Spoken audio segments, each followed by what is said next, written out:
There's a certain philosophy that only really reveals itself when you spend enough time with a classic car. You don't notice it at first. At first, you're too busy wondering if that noise is normal, or if that smell is new, or if the fuel gauge is lying to you again. But give it a little time, and you start learning something deeper, something you won't find in any manual or workshop guide. Classic cars teach you about the slow lane, not the motorway slow lane. Although, let's be honest, with some classics you're going to be spending a lot of time there too. I mean the slow lane as a way of moving through life, a way of letting things unfold at their own pace, instead of trying to drag them forward like a reluctant alternator bolt.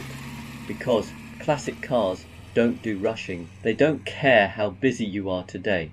They don't care that you're late for dinner. They live in a world where warming up takes as long as warming up takes. You turn the key, the engine coughs, clears its throat, considers its options, and eventually decides, fine, I'll run today, but only because you asked nicely. And that's where the philosophy begins. In a modern car, you press a button and go. In a classic, you prepare to go.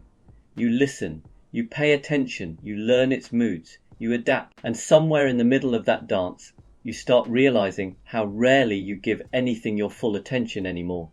You can't multitask in a classic car. You can't check your phone, adjust a playlist, and send a quick message while flying down the road. The car will simply not allow such nonsense. It asks you, politely, firmly, and occasionally with steam, to be present, hands on the wheel, ears tuned in, eyes on the world, and surprisingly, it feels good. Suddenly you're not rushing, you're not chasing time, you're just there, in a moving piece of history, in a moment that can't be hurried.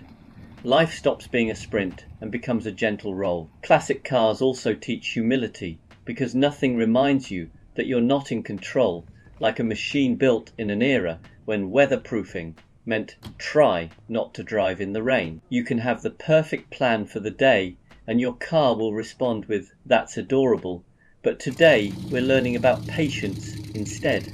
Yet, weirdly, that's where the joy comes from. Not in the breakdowns themselves, we don't have to pretend those are spiritual experiences, but in the way they nudge you into letting go. You can't be in the fast lane when the universe, through your carburetor, is gently suggesting you slow the hell down.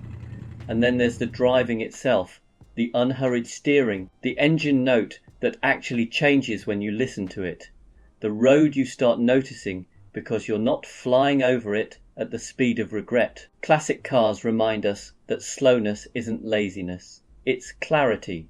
Slowness lets you see the world instead of blur past it. Slowness lets you notice the small things. Slowness makes the journey matter. So yes, old cars leak, squeak, rattle, sulk, and occasionally set fire to themselves. But they also carry a quiet wisdom, a philosophy, a reminder that not everything in life needs to be done faster. Sometimes the best way to get where you're going is to ease into the slow lane, breathe, and let the ride unfold at its own charming, slightly unpredictable pace.